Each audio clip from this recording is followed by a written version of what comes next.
नमस्कार. आपलं स्वागत आहे. आयकॉन स्टील प्रस्तुत बिल्ड आयकॉन या उपक्रमामध्ये. आज आम्ही आलो सांगलीमध्ये आणि माझ्यासोबत आहेत इंजिनिअर उमेश तवटे सर, जे मागच्या काही वर्षांपासून या फील्डमध्ये अतिशय उत्तमरित्या काम करत आहेत. बेसिकली रेसिडेन्शियल बंगलो ही त्यांची स्पेशालिटी आहे आणि त्याच फील्डमध्ये ते अजून कार्यरत आहेत.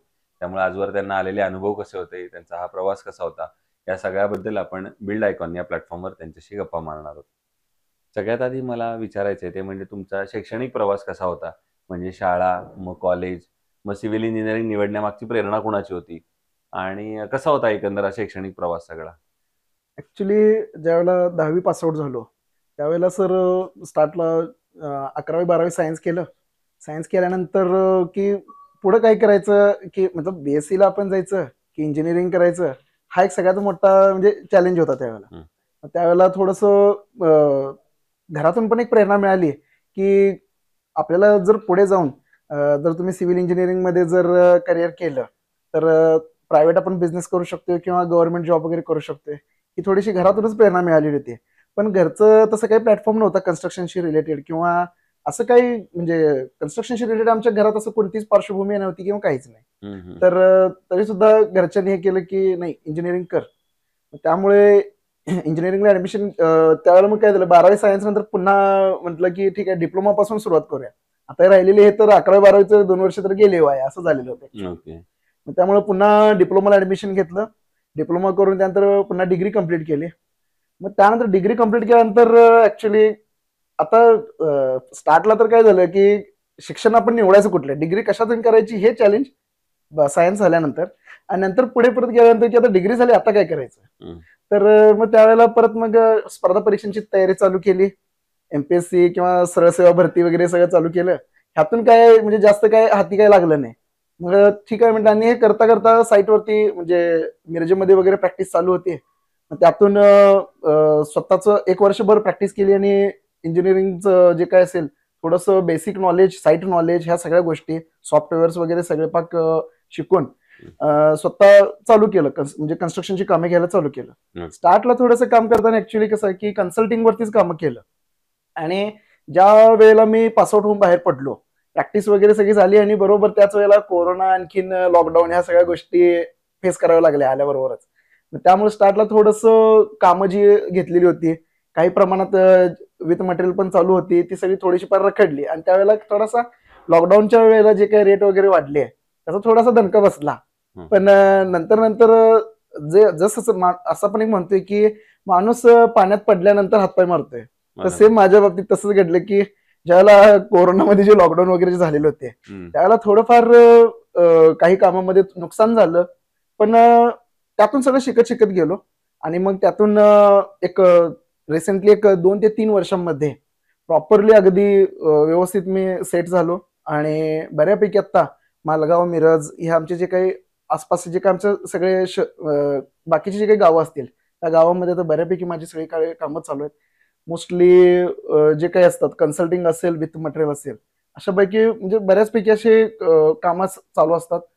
काही प्रमाणामध्ये चॅलेंज सुद्धा असतात की आता काय व्हायला लागलं की जे काही आपल्या अगोदर जे काही सिनियर इंजिनियर आहेत त्यांच्या म्हणजे त्यांच्यासोबत स्पर्धा म्हणजे स्पर्धेमध्ये टिकणं पण महत्वाचं आहे. त्याच सोबत आणखीन म्हणायला गेलं तर आता जे काही फ्रेशर इंजिनियर्स बाहेर पडतात, नवीन मुलं जी काही सगळी बाहेर पडतात, तर त्यांच्या काय होते की एक कमी रेटला लोक आता सध्या मुलं काम करायला चालू केले आहेत, जे फ्रेशर्स इंजिनियर बाहेर पडतात ते त्याचा काही प्रमाणात आम्हाला पण फटका बसतोय. हं. पण काय होतंय की त्यांच्या जे काय आता कॉम्पिटिशन तर आहे, कॉम्पिटिशनमध्ये ते टिकून राहिलंच पाहिजे आपण. आणि टिकण्यापेक्षा पण दुसरं काही की आपण क्वालिटीमध्ये कोणतेही कॉम्प्रोमाइज न करता आपण समोरच्या व्यक्तीला कशी सर्व्हिस देत आहोत हे जास्त महत्वाचं आहे. तर त्या दृष्टीने आता बऱ्यापैकी माझी सगळीकडे वाटचाल चालू आहे. क्या बात है! फार चांगला प्रवास होता एका अर्थानं. येस, आणि तुम्ही म्हटलात जसं MPSC करण्याच्या ऐवजी तुम्ही आता हे केलंत. येस. पण मला असं वाटलं की तुम्ही तिकडे गेला असता तरी देशसेवा केली असती, इकडे गेला असता हो. तरी आता देशाची सेवाच हा. करताय तुम्ही एका येस, अर्थानं. त्यामुळे दोन्ही फील्ड तुमच्यासाठीच होती. येस. आणि दुसरी गोष्ट म्हणजे जरी कोरोनासारखं मोठं संकट आलं तरी जे जगात आलेलं, हो. पण त्या संकटालाही तुम्ही फार धीरानं सामना केलात आणि तुम्ही त्यातनं एकदा पार पडल्यावर जसं तुम्ही म्हटला की माणूस पाण्यात पडल्यावर पोहायला शिकतो. येस. तसं कोरोना आल्यावर माणूस मास्क लावायला शिकला. हो. तर तसंच त्याही संकटातनं आपण बाहेर सगळेजण पडले आणि आता तुमची यशस्वी वाटचाल चालू आहे. बरोबर. आता या फील्डमधल्या काही महत्त्वाच्या प्रश्नांकडे येऊया. त्यातला पहिला प्रश्न आहे तो म्हणजे कामगारांचा, आणि त्याच्यामध्ये अनस्किल्ड लेबर किंवा अकुशल कामगार जे आहेत, तर त्यांच्याबरोबर काम करणं बऱ्याचदा धोकादायक असू शकतं. कारण त्यांच्याकडून एखादी चूक झाली तर मोठा धोका सुद्धा संभवू शकतो. तर तुम्ही कशी ही परिस्थिती हाताळता साईटवर? साईटवर काही वेळेला कसं आहे, की ज्यावेळेला आम्ही काम करत असतोय, त्यावेळेला मेन काय की तुम्ही साईटवरती दिवसातून एकदा का होईना तुम्ही व्हिजिट ही साईटवर दिलीच पाहिजे. असं नाही की मी काम घेतलंय आणि मग ते भली काही कन्सल्टिंगवर असू दे, अगर विथ मटेरियल असू दे, आणि काम घेतलंय, मालकाकडं पैसे घेतलेत आणि ठीक आहे 2 दिवसातनं येतो, 3 दिवसातनं एकदा येणार, किंवा मी अग्रीमेंटला लिहून दिले की 2 दिवसातनं एकदाच माझी व्हिजिट होणार, असं नाही चालणार. कारण तुम्हाला काम देताना मालकानं तुम्हाला एक विश्वास ठेवून दिलेला आहे. हं. ज्यावेळेला तुम्ही काम घेण्या अगोदर बैठक करताय, त्या बैठकीच्या वेळेला तुम्ही जाऊन सांगत असताय की मी असं करतो, तसं करतो, डेली व्हिजिट मारतो. तुम्ही तुमचं काम चांगलं कसं आहे हे 100% समोरच्या माणसाला पटवून सांगताय. आणि ऍक्च्युअली ज्यावेळेला तुम्ही काम चालू केल्यानंतर काय होतंय की अळूम करायचं, किंवा साईटवरती आलो तर यायचं, बघायचं. बरं, तुम्ही आल्यासारखं साईटवरती हातात आधी टेप घेतला पाहिजे. तुम्ही इंजिनियर आहात. इंजिनियर आहात म्हटलं तुम्ही उगाच आलो डोळ्यानं नुसतं बघितलो आणि सगळं शटरिंग चेक केलं, स्टील चेक केलं आणि गेलो, हे नाही चालत. त्याच्यामध्ये काय की तुम्ही इंजिनियर आहात तर हातात आल्यावर तुम्ही पहिल्यांदा ते टेप घेतलं पाहिजे.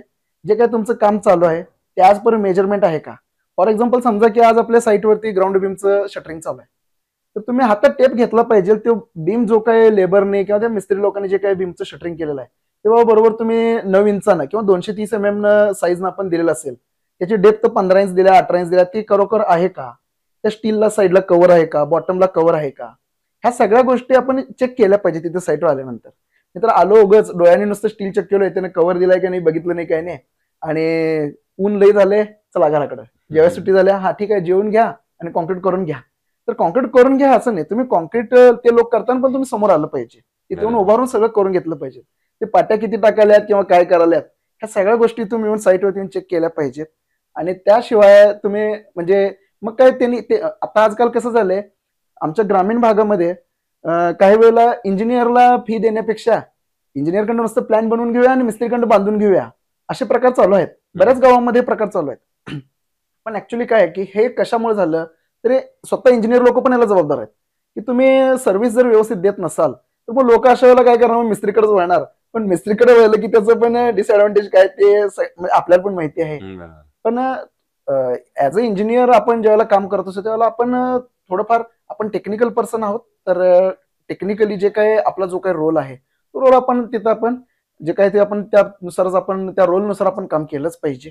आणि पूर्णपणे असं लेबरवरती हे राहू नये, अवलंबून राहू नये, किंवा मिस्त्री आहे तो करतोय व्यवस्थित म्हणून त्याच्यावरती अवलंबून राहू नये. बरोबर. हा जसा एक प्रश्न आहे तसा आणखीन एक प्रश्न तुम्हाला कदाचित रेसिडेन्शियल बंगलोमध्ये जाणवला असेल. हा. तो म्हणजे कस्टमर असं म्हणतो की माझं बजेट एवढंच आहे आणि आता एवढ्याच बजेटमध्ये मला घर बनवून द्या. हा. आणि एक इंजिनियर म्हणून तुम्हाला तर तो दर्जा राखायचा असतो, जसं आता तुम्ही सांगितलं हा. इंजिनियर म्हणून काय काय जबाबदारी पार पाडावी लागते. हं. तर अशा वेळेला तो दर्जा आणि बजेट या दोन्हीचा समतोल मग तुम्ही कसा राखता? आता ऍक्च्युली कसं आहे की काही वेळेला होतं असं की लोक म्हणतात की बाबा माझं बजेट तर आहे की पण जेमतेम आहे, आणि आता काय आहे की स्लॅब पर्यंतचं सगळं तयार करूया आपण आणि स्लॅबच्या ऐवजी आपण पत्रे टाकूयात का, माझं बजेट नाही आहे. किंवा साईडच्या ज्या काही वॉल्स आहेत त्या आपण 9 इंचीच्या ऐवजी 6 इंची करूया का, थोडंफार कॉस्ट कटिंग करूयात का, असे प्रश्न बऱ्याच वेळेला विचारले जातात. पण आम्ही अशा वेळेला लोकांना समजावून सांगतो की तुम्ही आता काही वेळेला पर्याय असे पण दिलेले आहेत लोक की 9 इंचीच्या ऐवजी काही लोक आता 6 इंची प्रेफर करतात. पण मी तर आजपर्यंत आता इतकी कामं केली, मी कधीच असं काही प्रेफर केलेलं नाहीये. हा, तो लोकांना सांगतोय आपण कॉस्ट कटिंग जर तुम्हाला करायचं असेल ठीक आहे ना, तुम्ही जे काही तुमचं फरशीचं काम असेल, नंतर इलेक्ट्रिफिकेशन असेल, प्लंबिंग असेल, तिथं थोडंफार तुम्ही मटेरियल किंवा तिथं थोडंफार तुम्ही कॉस्ट कटिंग करू शकता. पण वॉल्स आउटरच्या ज्या वॉल्स आहेत त्या 9 इंचीच्या ऐवजी 6 इंची घ्या, किंवा ते कॉलम्स सुद्धा थोडंफार स्टील कमी करूया किंवा ग्रेड कमी करूया कॉन्क्रीटचा, स्टीलचं ते काय असेल थोडंफार क्वांटिटी कमी करूया, हे असले प्रकार न करता शक्यतो करून घर बांधा, हेच मी मोस्टली प्रेफर करतो. वा. आता पुढचा प्रश्न या सगळ्यापेक्षा वेगळा आहे. तो म्हणजे असा आहे की सांगली जिल्ह्याच्या विकासाचं विजन असं एक तरुण इंजिनियर म्हणून तुम्हाला विचारलं तर तुमच्या डोळ्यासमोर कुठले मुद्दे येतात जर आपल्याला सांगलीचा सर्वांगीण विकास करायचा असेल तर? सांगली शहराबद्दल जर म्हणजे जितपत आम्ही आता बाहेर फिरतोय आणि ऍज कम्पेअर टू ज्या काही स्मार्ट सिटी आहेत त्यांच्याशी सांगलीला जर कम्पेअर करायला गेलं तर बऱ्यापैकी आम्ही पाहतोय की अजून म्हणावं तसा विकास सांगली शहराचा झालेला नाहीये. एकेकाळी सांगली हे शहर असं होतं की त्या शहराला 4-4 मंत्री होते आणि त्यानुसार जर बघायला गेलं तर तसं म्हणजे खरंच विकास झालेला नाही आहे. अजून सुद्धा आपल्या शहरामध्ये सांडपाणी असेल, सांडपाण्याचा प्रश्न सगळ्यात मोठा आहे आता हम्म, सध्या. हम्म, हम्म. सांगली सिटी, सांगली मिरज कुपवाडचा पूर्ण जर बघायला गेलं, अजून सुद्धा सांडपाण्याचा निचरा व्यवस्थित होत नाहीये. सांगलीमध्ये तरी सुद्धा ज्यावेळेला आम्ही येतोय बघतोय आम्ही थोडंफार म्हणजे स्वच्छता असेल किंवा ड्रेनेज लाईन असेल, वॉटर लाईन असेल, बऱ्यापैकी आहे. पण मिरज आणि कुपवाडमध्ये आम्ही बघतोय अजून सुद्धा एखाद्या ग्रामीण भागातच आलोय की काय असं वाटतंय. की अतिक्रमण आणि हे ते सगळं जर बघितलं तर खूप म्हणजे अगदी ग्रामीण भागासारखंच वाटतं, शहरात आल्यासारखं ते वाटत पण नाही. ज्यावेळेला सांगली तिथे त्यावेळेला खरोखर वाटतं की बाबा एखाद्या शहरामध्ये आलोय. तरी सुद्धा आणखीन यात सांगायचं जर झालं तर सांगली सिटीसाठी एक म्हणजे ड्रेनेज व्यवस्था हो. प्रॉपरली तयार होणं गरजेचं आहे. हम्म, आणि त्याचं म्हणजे ड्रेनेज व्यवस्था शहराच्या आतली तयार केलं म्हणजे झालं नाही. ऍक्च्युली त्याच्यासाठी प्रॉपरली एक सिवेज ट्रीटमेंट प्लांट म्हणजे शहराचं जे काय आता पॉप्युलेशन आहे, फ्युचरमध्ये जे काही पॉप्युलेशन वाढेल त्यानुसार एक चांगलं सिवेज ट्रीटमेंट प्लांट शहरासाठी तयार होणं गरजेचं आहे. आणि त्याचसोबत सांगलीसोबत जे काही मिरज आणि कुपवाड हे जे काही दोन इतर जी कोण शहरं आहेत, ह्या शहरांचं सुद्धा जे काही ते सेपरेट एखादा एसटीपी तयार करणं गरजेचं आहे. आणि ते सध्या आता महापालिकेसमोर सगळ्यात मोठं चॅलेंज असेल. वा, तुम्ही फार महत्वाचा मुद्दा मांडला तो म्हणजे ह्या सगळ्या सिस्टीमचा, तर ड्रेनेज सिस्टीमचा. तर मग याच्यावर सरकारनं काय पावलं उचलली पाहिजेत असं तुम्हाला वाटतं? सरकारनं पावलं उचलताना ऍक्च्युली मेन की शहराचं जे काही आता सध्या रोड्स जे आहेत त्या रोड्सचं ऍक्च्युली रुंदी किती असायला पाहिजे होती आणि सध्या आहे किती आहे, अतिक्रमण किती आहेत, कुठल्या साईडनं पाण्याची लाईन गेल्या, कुठल्या साईडनं वॉटर लाईन गेल्या आणि किती वेळा रस्ते फोडायचे आणि किती वेळा बनवायचे, हा आधी सगळ्यात पहिल्यांदा प्राथमिक गोष्ट ही आधी इथलं जे काय आपली सिस्टीम चालवली जाते त्यांनी आधी ह्या गोष्टीचा आधी विचार करायला हवा. आणि मग त्यानंतर नवीन जर काही आपल्याला याच्यामध्ये अजून काही म्हणजे टेक्नॉलॉजी जर आणता येत असेल किंवा आणखीन एखादा वेगळा पाथ जर काही आपल्याला क्रिएट करता येत असेल, शहराचं पूर्णपणे रेन वॉटर हार्वेस्टिंग असेल, सिवेजचं असेल किंवा वॉटरचं असेल, इलेक्ट्रिसिटी असेल, आणखीन आता थोड्या दिवसामध्ये गॅसचं सुद्धा चालू होईल. तर ह्या सगळ्या गोष्टी प्रॉपरली आपल्याला कशा नेता येतील आणि त्यासोबत निसर्गाचा कोणताही ऱ्हास न करता. फॉर एक्झाम्पल सांगलीमध्ये आपण बघतोय की लास्ट एक 2 महिन्याच्या अगोदर पाहिलं होतं की सांगलीमध्ये म्हणजे 100% ऑक्सिजन असं सिटी असलेली सांगली हे सर्वोत्तम सिटी आहे असं सांगण्यात आलेलं होतं. ते ऍक्च्युली बरोबरच आहे. पण हे जे काय आता सांगलीचा आपण विकास करणार आहे, विकास करताना ह्या जे काही नैसर्गिक आपली आता जे काही साधन संपत्ती आहे किंवा जे काही सांगली आता सध्या ऑक्सिजन सिटी म्हणून ओळखली जाते, कशासाठी, जे काही झाडं वगैरे भरपूर प्रमाणात आहेत, तर त्यांचा कोणताही ऱ्हास न करता, त्याला कोणत्याही प्रकारे धक्का न लावता आपली सांगली डेव्हलप होणं गरजेचं आहे. वा वा. दुसरं आतापर्यंत केलेल्या कामापैकी एखादा आयकॉनिक प्रोजेक्ट सांगू शकाल का, जो करताना एक वेगळं समाधान होता, आनंद मिळाला असं? रिसेंटली मालगावमध्ये मी एक साधारण 2000 स्क्वेअर फीटचं कन्स्ट्रक्शन केलेलं आहे.